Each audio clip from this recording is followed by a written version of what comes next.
বিসমিল্লাহির রহমানির রহিম। সুপ্রিয় শিক্ষার্থীরা, অনলাইন ক্লাস তোমাদের আমন্ত্রণ।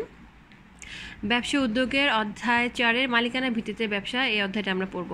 গত ক্লাসে আমরা এই অধ্যায়ের এক মালিকানা অংশীদারি ব্যবসা পড়েছিলাম। তোমরা জানো যে মালিকানা ভিত্তিতে ব্যবসা হচ্ছে 5 প্রকার: এক মালিকানা ব্যবসা, অংশীদারি ব্যবসা, যৌথ মূলধনী ব্যবসা সংগঠন বা কোম্পানি সংগঠন, সমবায় সমিতি সংগঠন আর রাষ্ট্রীয় ব্যবসা সংগঠন। তো অলরেডি আমরা এক মালিকানা অংশীদারি ব্যবসা পড়ে ফেলেছি। আজ আমরা পড়বো যৌথ মূলধনী ব্যবসা বা কোম্পানি সংগঠন। দুটাই একই নাম, হ্যাঁ। অনেক সময় কোশ্চেনে লেখা থাকে যৌথ মূলধনী ব্যবসা, আবার অনেক সময় লেখা থাকে কোম্পানি সংগঠন। তো দুইটা একই বিষয়, একই নাম, তো এটা একটু খেয়াল রাখবা। তো আগে একটু জেনে নেই যে আমরা কোম্পানি সংগঠনটা কত সালে এটা প্রতিষ্ঠিত হয়েছিল। তো এটার অনেকগুলো সাল দেওয়া আছে। তো এই সালগুলো তোমার এমসিকিউর জন্য অনেক ইম্পর্টেন্ট, এর জন্য আমি একটু স্টার দিয়ে তোমাদের লিখে দিয়েছি। তো সর্বপ্রথম কোম্পানি আইন পাস হয় ব্রিটেনে। সর্বপ্রথম কোম্পানি আইন পাস হয় ব্রিটেনে 1844 সালে, যা the joint stock company act নামে 1844 নামে পরিচিত। সর্বপ্রথম কোম্পানি আইনটা পাস হয় কোথায়? ব্রিটেনে। কত সালে? 1844 সাল। তারপরে হচ্ছে ব্রিটিশ শাসিত ভারতীয় উপমহাদেশে। ব্রিটিশ শাসিত ভারতীয় উপমহাদেশে প্রথম কোম্পানি আইন পাস হয় 1850। ব্রিটিশ শাসিত ভারতীয় উপমহাদেশ, এই জিনিসটা একটু খেয়াল রাখবা। দেখো আমি আন্ডারলাইন দিয়ে রেখেছি যে প্রথম হচ্ছে কি ব্রিটেনে, কত সালে? 1844। তারপর হচ্ছে ব্রিটিশ শাসিত ভারতীয় উপমহাদেশ, কত সালে? 1850 সালে। তার পরবর্তীতে শুধু ভারত কোম্পানি আইন পাস করে, ভারতীয়, শুধু এখানে ব্রিটিশদের কোনো ইয়ে নেই, জাস্ট ভারতে ইন্ডিভিজুয়ালি ভারতীয় কোম্পানি আইন পাস হয় 1993 সালে। আর বাংলাদেশে তখনও কোনো কোম্পানি আইন পাস হয়নি। আমাদের ভারতীয় কোম্পানি আইন দিয়ে 1913 সালের ওই আইন দিয়ে আমাদের কোম্পানি সংগঠন চলতো। পরবর্তীতে বাংলাদেশে নতুন করে কোম্পানি আইন প্রবর্তন হয় 1994 সালে, যেটা আদৌ পর্যন্ত বর্তমান পর্যন্ত এটা চলছে। এই বর্তমানে যেসব কোম্পানি গঠন বা পরিচালিত হচ্ছে এই 1994 সালে আইন দ্বারাই। তাহলে দেখো 4টা সাল আসলো। প্রথম কি? ব্রিটেনে 1844 সালে, ব্রিটিশ শাসিত ভারতীয় উপমহাদেশে হচ্ছে 1850, শুধু ভারতে হচ্ছে 1993, আর বাংলাদেশ হচ্ছে 1994। তো বাংলাদেশ কিন্তু প্রথমে 1993 সাল অনুযায়ী, মানে কোম্পানি আইন অনুযায়ী প্রতিষ্ঠিত হয়েছিল বা পরিচালিত হতো, কিন্তু বর্তমানে কিন্তু 1994 সাল অনুযায়ী পরিচালিত হচ্ছে। যেরকম আসে মাঝে মাঝে এমসিকিউ যে বাংলাদেশে প্রথম কত সালে আইন অনুযায়ী পরিচালিত হতো, তো সেটা হবে কি 1993। আর বর্তমানে বাংলাদেশ কত আইন অনুযায়ী পরিচালিত হচ্ছে? 1994 সালে আইন অনুযায়ী। ঠিক আছে, তো এটা হলো তোমার ইতিহাস সংক্ষিপ্তভাবে। তো আসো আমরা একটু জানি কোম্পানি সংগঠনটা কি। তো 1994 সালে আইন অনুযায়ী কোম্পানি একটা শর্ট করে একটা সংজ্ঞা দেওয়া আছে, খেয়াল করে দেখো। এটা তোমাদের সব মেইন বইয়ে দেওয়া আছে, জাস্ট মেইন বই থেকে আমি একটু পার্ট করে লিখে তোমাদের কাছে একটু সহজ করার জন্য লিখেছি।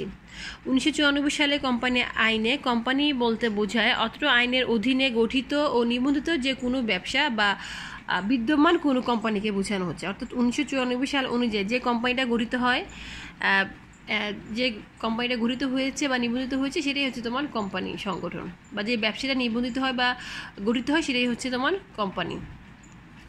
আর ব্যাপকভাবে যদি বলি তাহলে কোম্পানি সংগঠন হচ্ছে আইন দ্বারা সৃষ্ট পৃথক অস্তিত্ব সম্পন্ন কৃত্রিম ব্যক্তি সত্তার অধিকারী এবং সীমিত দায়ের এমন এক ধরনের প্রতিষ্ঠান যেখানে কতিপয় ব্যক্তি একত্রিত হয়ে মুনাফা অর্জনের উদ্দেশ্যে মূলধন বিনিয়োগ করে। আমরা অলরেডি জানি যে ব্যবসা কেন করা হয়, অবশ্যই একটা উদ্দেশ্য, সেটা হচ্ছে মুনাফা অর্জনের উদ্দেশ্য। হ্যাঁ, এই উদ্দেশ্যটা কিন্তু সব ব্যবসার ক্ষেত্রে কমন থাকে, জাস্ট তার গঠন, পরিচালনা, নিয়ন্ত্রণটা একটু ভিন্ন ভিন্ন থাকে। এক মালিকানার সময় যেমন একজন মালিক ছিল, অংশীদারের যেমন 2 বা ততোধিক ছিল, আর কোম্পানিটা 2 বা ততোধিকের আরও বেশি হবে। তো কোম্পানি সংগঠনটা হচ্ছে, আবারও বলছি আমি, আইন দ্বারা সৃষ্ট পৃথক অস্তিত্ব সম্পন্ন কৃত্রিম ব্যক্তি সত্তার অধিকারী এবং সীমিত দায়।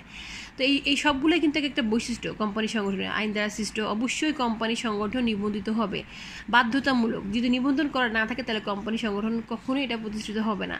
যেমন আমরা পড়েছিলাম যে অংশীদারি ব্যবসার ক্ষেত্রে চুক্তি হচ্ছে অংশীদারি ব্যবসার মূল ভিত্তি, চুক্তি ছাড়া কখনো অংশীদারি ব্যবসা গঠিত হবে না। সেম কোম্পানি সংগঠনের ক্ষেত্রে নিবন্ধন হচ্ছে বাধ্যতামূলক, অর্থাৎ নিবন্ধন যদি না থাকে তাহলে কোম্পানি সংগঠন কখনোই হবে না।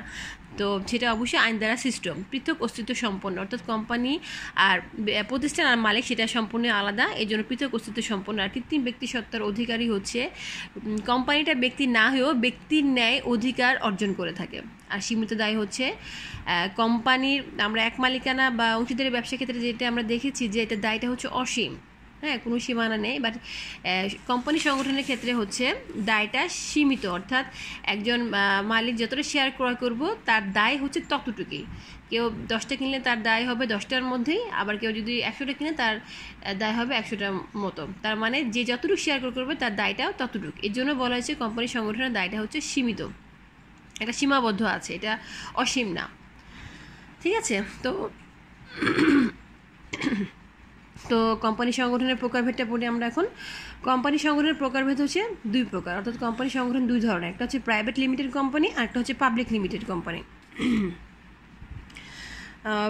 তো এখানে আমি সংজ্ঞাও দিয়ে দিয়েছি প্রাইভেট আর limited company, public limited company. তো আমি প্রায় দেখেছি পরীক্ষার সময় তোমরা প্রাইভেট লিমিটেড কোম্পানির সংজ্ঞা আর পাবলিক লিমিটেড কোম্পানির সংজ্ঞাটা একটু এলোমেলো করে ফেলো। পাবলিকের জায়গায় লেখো প্রাইভেট আর প্রাইভেটের জায়গায় লেখো পাবলিক। তো সেই জন্য তোমাদেরকে একটু আমি আবার একটু সহজ করে একটু বোঝাই যে বেসিক্যালি কোনটা বড় কোনটা ছোট। দেখো নামের মাঝে কিন্তু বোঝা যায় প্রাইভেট বড় না পাবলিক বড়। পাবলিক বড়, কারণ পাবলিক মানে জনগণ, আর প্রাইভেট মানে কম। প্রাইভেট ধরো যদি জাস্ট তোমাদের এটা বোঝানোর জন্য বা মনে রাখার জন্য টেকনিকটা, এটা কোনো বইয়ের ভাষা না বা বইয়ে কোনো লেখা নাই, সেটা প্রাইভেট। ধরো প্রাইভেট কার আমরা কয়জন উঠতে পারি? 5 জন বা হায়েস্ট 5 জন বা 4-5 জন এরকমই, বা 6 জন বাচ্চা ছোটো বাচ্চা হলে। আবার আর পাবলিক বাসে কিন্তু অনেক উঠতে পারে, 60, 30, 40, 50 জনের মতো, ঠিক না? তো কোনটা বড়, প্রাইভেট না পাবলিক? Obviously public. তো যদি পাবলিক বড় হয় তাহলে প্রাইভেটটা ছোট। তো এইভাবে জাস্ট খেয়াল রাখবা, যেহেতু এমসিকিউ সময় আসে যে কোন কোম্পানিটা বড়, প্রাইভেট না পাবলিক, কোন কোম্পানির সদস্যের সংখ্যা কেমন। তো যেহেতু প্রাইভেট লিমিটেড কোম্পানিটা ছোট, তো এটার সদস্য সংখ্যাটা লিমিটেড থাকবে। আর পাবলিকটা যেহেতু অনেক বড়, তো এটার সদস্য সংখ্যা আনলিমিটেড। ঠিক আছে, তো এটা হচ্ছে টেকনিক প্রাইমারি যে বোঝার জন্য কোনটা বড় কোনটা ছোট। তো পাবলিক লিমিটেড কোম্পানিটা হচ্ছে যে কোম্পানির সদস্য সংখ্যা সর্বনিম্ন 2 জন থেকে সর্বোচ্চ 50 জনের মধ্যে সীমাবদ্ধ এবং যার শেয়ার অবাধে হস্তান্তরযোগ্য তাকে বলা হয় প্রাইভেট লিমিটেড কোম্পানি। একটু খেয়াল করো, তোমাদের বললাম যে প্রাইভেটটা হচ্ছে ছোট। তো খেয়াল করে দেখো এখানে সর্বনিম্ন 2 জন এবং সর্বোচ্চ 50 জন, মানে এই 50 জনের মধ্যে সীমাবদ্ধ, এটার বাইরে বেশি যেতে পারবে না। আর আরেকটা গুরুত্বপূর্ণ বৈশিষ্ট্য হচ্ছে পাবলিক লিমিটেড কোম্পানি, এটা শেয়ারটা অবাধে হস্তান্তরযোগ্য না, এটা সহজেই বিক্রি করা যায় না। যখন পাবলিক লিমিটেড কোম্পানির ক্ষেত্রে তোমার মূলধনের কোনো ঘাটতি হয়, তখন এটা শেয়ার বিক্রি করে মূলধন সংগ্রহের কোনো ওয়ে নাই। এটা শেয়ার কোম্পানি এই যে 2 থেকে 5 জন যে শেয়ার, এদের মধ্যে ক্রয় বিক্রয়টা হয়ে থাকে, এর বাইরে কারো কাছে হস্তান্তর করতে পারে না বা ক্রয় বিক্রয় করতে পারে না। আর কোম্পানি সংগঠনের পরিচালক হচ্ছে ন্যূনতম 2 জন। তো এই জিনিসটা অনেক সময় তোমরা পরে বলছি, পরেটা আসি আগে একটু। হ্যাঁ, পাবলিক লিমিটেড কোম্পানি, যে বললাম আমি পাবলিক লিমিটেড হচ্ছে বড়। তো যে কোম্পানির সদস্য সংখ্যা সর্বনিম্ন 7 জন এবং সর্বোচ্চ সদস্য সংখ্যা কোম্পানি শেয়ার দ্বারা সীমাবদ্ধ, তাকে বলা হয় পাবলিক লিমিটেড কোম্পানি। অর্থাৎ সর্বনিম্ন হবে 7 জন এবং সর্বোচ্চ শেয়ার দ্বারা সীমাবদ্ধ। এটা কোনো ফিক্সড নাও না, অর্থাৎ যে যত মানে যখনই শেয়ার ক্রয় করতে থাকবে তখন একটা মালিক আসবে, আবার যখন কেউ শেয়ার ক্রয় করবে আবার মালিক বাড়বে। তো এইভাবে যত শেয়ার বিক্রি হতে থাকবে তত মালিক বৃদ্ধি হতে থাকবে। এর জন্য তোমার পাবলিক লিমিটেড কোম্পানির শেয়ার মানে সর্বোচ্চ সদস্য সংখ্যাটা এটা লিমিটেড না, আনলিমিটেড। যখনই শেয়ার ক্রয় হবে বা বিক্রি হবে তখন আস্তে জনগণ মানে শেয়ারের মালিকের সংখ্যা বাড়বে। আর এর জন্যই পাবলিক লিমিটেড কোম্পানির শেয়ারটা অবাধে হস্তান্তরযোগ্য, অর্থাৎ সহজে ক্রয় বিক্রয় করা যায়, সহজে বিক্রি করা যায়। এই জন্য পাবলিক লিমিটেডের ক্ষেত্রে যখন মূলধনের ঘাটতি হয় তখন তারা ইজিলি বিক্রি করে তারা মূলধনের যোগানটা করেন। তো দুইটার মধ্যে পার্থক্যটা হচ্ছে এইটাই যে তোমার প্রাইভেট লিমিটেড কোম্পানির ক্ষেত্রে 2 জন, সর্বনিম্ন 2 জন, সর্বোচ্চ 50 জন মালিক, আর পরিচালক হচ্ছে 2 জন, আর শেয়ার অবাধে হস্তান্তরযোগ্য না। পাবলিকের ক্ষেত্রে সর্বনিম্ন 7 জন, সর্বোচ্চ হচ্ছে তোমার শেয়ার দ্বারা সীমাবদ্ধ, আর এখানে হচ্ছে শেয়ার অবাধে হস্তান্তরযোগ্য। আর এর পরিচালকের সংখ্যা হচ্ছে 3 জন। তো এখানেও আবার তোমরা প্রায় ভুল করো যে পাবলিকের সদস্য পরিচালকের সংখ্যা কত বা প্রাইভেটের পরিচালকের সংখ্যা কত। তো এটা আবার একটু মনে রাখার একটা ওয়ে আছে। খেয়াল করে দেখো, প্রাইভেট লিমিটেড কোম্পানির সদস্য সংখ্যা ছিল সর্বনিম্ন 2 জন, সর্বোচ্চ 50 জন। তাহলে এই দেখো এই দুই মিলে যাচ্ছে না, তো পরিচালক হবে এটা 2। আর পাবলিকের ক্ষেত্রে হচ্ছে সর্বনিম্ন 7 জন, এটা কিন্তু বেজোর। তো এটা পরিচালকটা হচ্ছে কি 3 জন, বেজোর। তো এইভাবে তুমি মনে রাখবা যে ওইটা 2, এটা 7 বেজোর, এটা 3 বেজোর। হ্যাঁ, এইভাবে একটু প্র্যাকটিস করলে ইনশাল্লাহ তোমাদের মনে থাকবে, কারণ বিগত বছর আমি এইভাবে ক্লাসে পড়িয়েছি এবং বাচ্চারা বলতো যে না মেরা মনে থাকে। হ্যাঁ, তো এই জন্য তোমাদেরকে আমি শিখালাম। ঠিক আছে, আচ্ছা। তো আসো এখন আমরা একটু সংক্ষিপ্তভাবে পড়ি যে সব কোম্পানি সংগঠনের গঠন প্রক্রিয়াটা। হ্যাঁ, এটা খুব ইম্পর্টেন্ট যে এটা কোম্পানি সংগঠন গঠন প্রক্রিয়া কয়টা ধাপ? দেখো কয়টা লেখা, 4টা।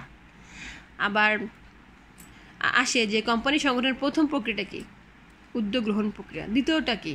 দলিলপত্র প্রণয়ন পর্যায়। তো এর জন্যই গঠন প্রক্রিয়া বা ধাপ সবগুলো না সবসময় সিরিয়ালি পড়তে হয়, এলোমেলো করে পড়তে হয় না, বা লেখাও যায় না, যেহেতু একটা ধাপ, একটা প্রক্রিয়া, এটা ধারাবাহিকভাবে প্রক্রিয়াটা পরিচালিত হয়। তো এই জন্য সব সময় যখনই প্রক্রিয়া বা ধাপ বা পর্যায়ে আসবে সেটা ধারাবাহিকভাবে মুখস্থ করতে হবে এবং ধারাবাহিকভাবে লিখতে হবে। তো কোম্পানি সংগঠনের প্রক্রিয়াটা ধাপ কয়টি? 4টি। প্রথম হচ্ছে উদ্যোগ গ্রহণ পর্যায়, দ্বিতীয় হচ্ছে দলিলপত্র প্রণয়ন পর্যায়, তৃতীয় হচ্ছে নিবন্ধনপত্র সংগ্রহ পর্যায়, আর 4 হচ্ছে কার্যারম্ভ পর্যায়। তো প্রথম কি? উদ্যোগ গ্রহণ। আমরা যারা তোমরা জানো ব্যবসা উদ্যোগ বইয়ে প্রথমেই ছিল উদ্যোগ, না? তো উদ্যোগ বলতে আমরা হচ্ছে যে কোনো কাজ করব, যে কোনো কাজ করার ইচ্ছা, আগ্রহ, চেষ্টা বা প্রচেষ্টা, সেটাই হচ্ছে তোমার উদ্যোগ। তো উদ্যোগ গ্রহণের পর্যায়টা হচ্ছে যেসব ব্যক্তিরা কোম্পানি সংগঠনটা করতে চাচ্ছে, সেসব আগ্রহী ব্যক্তিরা একত্রিত হয়ে তারা উদ্যোগটা গ্রহণ করবে, সেটা হচ্ছে তোমার উদ্যোগ গ্রহণ করা। আর সেক্ষেত্রে হচ্ছে তারা প্রাথমিকভাবে একটা সম্ভাব্য নাম প্রেজেন্ট করবে, যে তাদের কোম্পানি সংগঠনের নামটা কি হবে, তারপরে তারা কে কতটুকু পরিমাণে মূলধন দিবে, তারপর কোম্পানির ঠিকানাটা কোথায় হবে। তার প্রথম পর্যায়ে উদ্যোগ গ্রহণের পর্যায়ে তারা এই কাজগুলো করে থাকে। তারপর হচ্ছে দলিলপত্র প্রণয়ন পর্যায়। উদ্যোগ গ্রহণের পরবর্তীতে তারা দলিলপত্র প্রণয়নটা করে, অর্থাৎ এই কোম্পানি সংগঠনের ক্ষেত্রে আমার কী কী প্রয়োজনীয় কাগজপত্র লাগে। তো কোম্পানি সংগঠনের ক্ষেত্রে গুরুত্বপূর্ণ 2টা দলিল আছে, একটা হচ্ছে স্মারকলিপি আর একটা হচ্ছে তোমার পরিমেল নিয়মাবলী। তো স্মারকলিপিকে বলা হয় কোম্পানি সংগঠনের মূল সনদ, মূল দলিল বা মূল সংবিধান। ঠিক আছে, আমি আবারও বলছি, প্রয়োজনীয় দলিলপত্র কোম্পানি সংগঠনের ক্ষেত্রে প্রয়োজনীয় দলিলপত্র হচ্ছে তোমার 2টা, একটা হচ্ছে স্মারকলিপি আর একটা হচ্ছে তোমার পরিমেল নিয়মাবলী। তো স্মারকলিপিকে বলা হয় প্রধান সনদ, মূল সনদ বা সংবিধান। তো এটা প্রায় এমসিকিউ বা জ্ঞানমূলক আসে যে কোম্পানি সংগঠনের মূল দলিল কোনটি? স্মারকলিপি, পরিমেল নিয়মাবলী বা আরও অনেক কিছু থাকে। তো কী লিখতে হবে? স্মারকলিপি। তো এটাকে মূল দলিল কেন বলা হয়?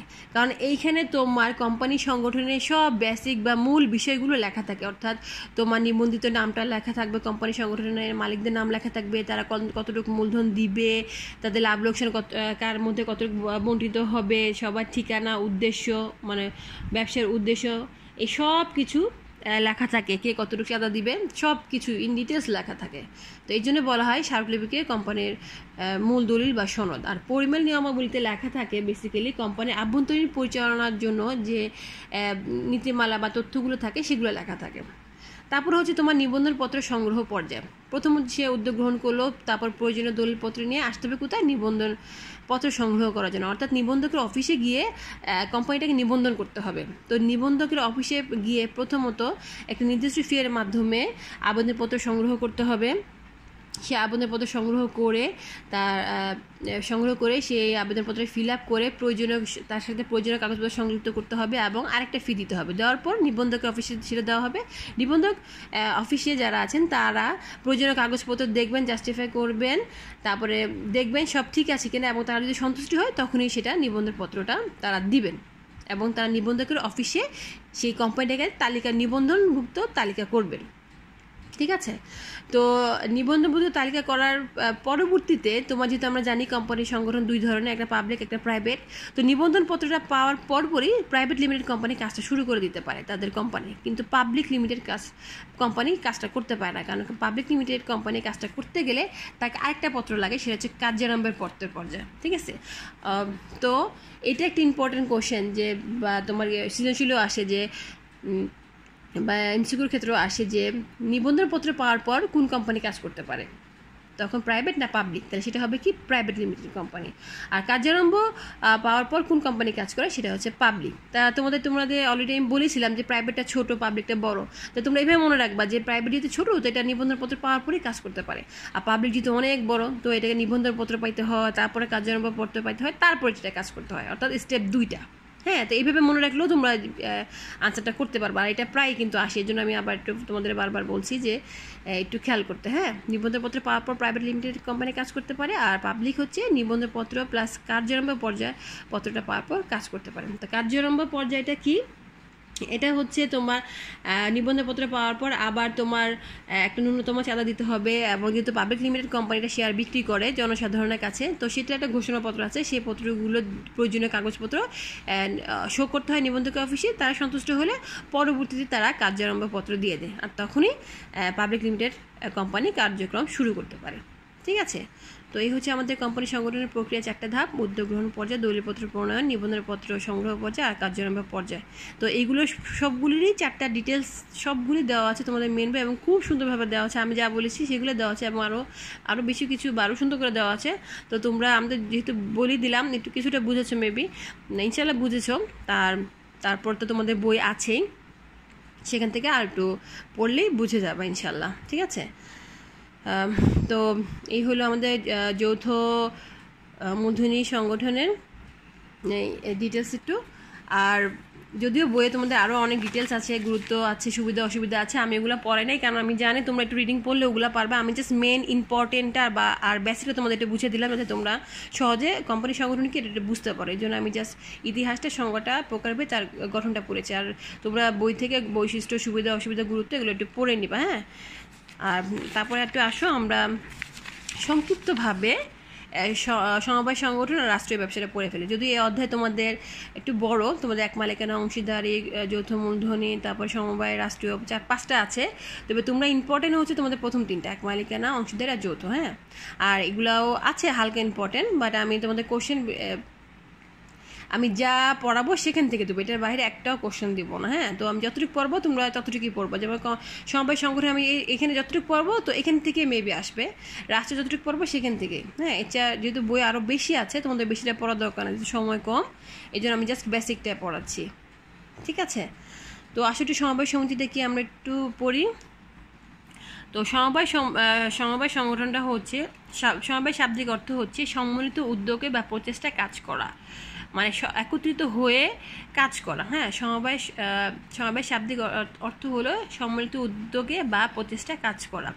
সাধারণত নিম্নবিত্ত, মধ্যবিত্ত বা বিত্তহীন ব্যক্তিরা, সমমনা ও সমপেশার ব্যক্তিরা নিজেদের আর্থিক উদ্দেশ্য অর্জনের জন্য স্বেচ্ছায় মিলিত হয়ে যে সংগঠন গঠিত করে তাকে বলা হয় সমবায় সংগঠন। এখানে একটা বিষয় খেয়াল রাখো, সমবায় সমিতিরা সাধারণত নিম্নবিত্ত, মধ্যবিত্ত বা বিত্তহীন ব্যক্তিরা, অর্থাৎ এই ব্যক্তিদের মধ্যে আবার যারা সমমনা, সমশ্রেণীর পেশার ব্যক্তিরা, তাদের নিজেদের আর্থিক সচ্ছলতার কথা চিন্তা করে তারা স্বেচ্ছায় মিলিত হয়ে যে ব্যবসাটা করে, সেটাই হচ্ছে সমবায় সংগঠন। ঠিক আছে, তো সমবায় সংগঠনের প্রধান উদ্দেশ্য কিন্তু মুনাফা অর্জন না। সমবায় সংগঠনের প্রধান উদ্দেশ্য হচ্ছে তাদের পারস্পরিক আত্মনির্ভরশীলতা অর্জন করা। সমবায় সমিতি যেসব সদস্যরা আছেন, যেহেতু তারা একত্রিত হয়ে কাজ করে, এবং এই সমবায় সমিতির প্রধান উদ্দেশ্যটা হচ্ছে তাদের আত্মনির্ভরশীলতা অর্জন করা। ঠিক আছে, তো বিশ্বের সর্বপ্রথম যে সমবায় সমিতি প্রতিষ্ঠিত হয় তার নাম ছিল রসডেল সমিতি, দ্য রসডেল পিওনার্স ইকুইটেবল সোসাইটি। হ্যাঁ, যেটা প্রতিষ্ঠিত হয় 1844 সালে ইংল্যান্ডের রসডেল নামক স্থানে, আর এই জন্য এটা নাম হয়েছে রসডেল সমিতি। তারপরে সমবায় সমিতি তোমার 3 প্রকার। 2001-এর সমবায় আইনে সমবায় সমিতিকে 3 ধরনের বলা হয়েছে। একটা হচ্ছে প্রাথমিক সমবায় সমিতি, কেন্দ্রীয় সমবায় সমিতি, আর হচ্ছে জাতীয় সমবায় সমিতি। জাস্ট প্রকারভেদটি পড়লে হবে, ডিটেলস পড়ার দরকার না, জাস্ট। তারপর হচ্ছে রাষ্ট্রীয় সমবায় সমিতি। রাষ্ট্রীয় অর্থাৎ সরকারের না, সরকার কর্তৃক যে ব্যবসা সংগঠন গঠিত হয়, পরিচালিত হয়, নিয়ন্ত্রিত হয়, তাকে বলা হয় রাষ্ট্রীয় ব্যবসা। রাষ্ট্রীয় ব্যবসার অবশ্যই মনে রাখবে, এটা সরকার কর্তৃক গঠিত, পরিচালিত ও নিয়ন্ত্রিত, সেটা হচ্ছে কি আমার রাষ্ট্রীয় ব্যবসা। রাষ্ট্রীয় ব্যবসার প্রধান উদ্দেশ্য কি? রাষ্ট্রীয় ব্যবসার প্রধান উদ্দেশ্য কিন্তু মুনাফা অর্জন না। রাষ্ট্রীয় ব্যবসার প্রধান, যদি আমরা পড়ি সব ব্যবসার প্রধান উদ্দেশ্য মুনাফা অর্জন, বা রাষ্ট্রীয় ব্যবসার প্রধান উদ্দেশ্য হচ্ছে জনসেবা বা জনকল্যাণ। এই ব্যবসাটি হচ্ছে একটু অন্যরকম, বা অন্যান্য ব্যবসার যে উদ্দেশ্য প্রধান হচ্ছে মুনাফা অর্জন, ওখানে থেকে এটা একটু ভিন্ন।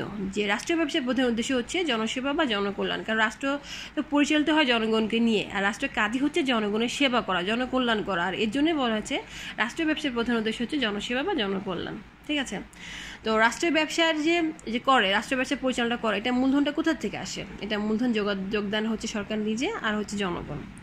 আর রাষ্ট্রীয় ব্যবসা সাধারণত গঠিত হয় বা এখানকার সব আইন পাস হয় জাতীয় সংসদে বিল পাসের মাধ্যমে। হ্যাঁ, তো এই হচ্ছে একটা ইম্পর্টেন্ট, এগুলো একটু এমসিকিউর জন্য বা জ্ঞানমূলকের জন্য। তো আমি চেষ্টা করেছি আসলে সংক্ষিপ্তভাবে তোমাদের এই অধ্যায়টা সম্পর্কে একটু ডিটেলস বলা, বেসিকটা দেওয়া। আর যেহেতু তোমাদের বইয়ে আছে অনেক সুন্দরভাবে লেখা, তো আমার বেসিকটা আমার লেকচার থেকে শুনে এবং আমি এগুলো স্টিল পিকচার দিব, এটা পড়ে তুমি যদি মেন বইটা পড়ো ইনশাল্লাহ তুমি 5টা সংগঠনই খুব ভালোভাবে বুঝতে পারবা। ঠিক আছে, অর্থাৎ বেসিকটা খুব ভালো করে বুঝতে পারবা ইনশাল্লাহ। তো আজকে আমার 4র্থ অধ্যায় শেষ হয়ে গেল। তো আশা করব বাসায় একটু পড়বা, যেহেতু সামনে পরীক্ষা, সময় একদম নেই, অবশ্যই মনোযোগ সহকারে পড়বা। তো আজকে এই পর্যন্তই, আমি সামনে তোমাদের একটা নতুন অধ্যায় নিয়ে আসবো। তো তোমরা আজকে ভালো থাকো, সেফ থাকো, হ্যাঁ, আল্লাহ হাফেজ।